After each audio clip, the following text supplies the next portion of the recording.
இன்றைக்கு மக்கள் 100 பேர் போய் கேட்டீங்கன்னா அதுல 90 பேர் அதிமுக தான் ஓட்டு, அதிமுக ஓட்டு, எடப்பாடி முதலமைச்சரா வரணும் இதை பேசுறாங்க.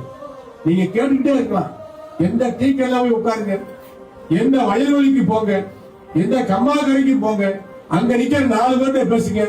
இந்த முறை எடப்பாடியார் தான், இந்த முறை அதிமுக ஆட்சி தான், இந்த ஆட்சியை வீட்டுக்கு அனுப்பணும் ஸ்டாலின், திமுக ஓட்டே போடக்கூடாது, எல்லா விலைவாசியும் கூடி போச்சு, 1000 ரூபாய் கரண்ட் கட்டின 2 மாதத்துக்கு இன்னைக்கு 6000 ரூபாய் வருது.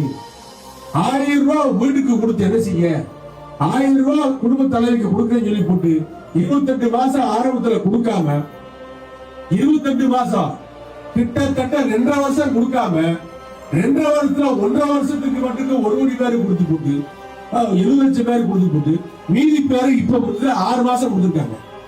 ஆக ஒரு போலியான ஒரு வாக்குறுதியை கொடுத்து போலியான ஒரு அரங்கேற்றத்தை பண்ணி மக்களை ஏமாற்றி நான் 1000 ரூபாய் கொடுத்தேன், 2.5 கோடி பேருக்கு 1000 ரூபாய் கொடுத்தேன்னு சொல்லி நாடகம் பாடுகின்ற பணி இனிமே நடக்காது.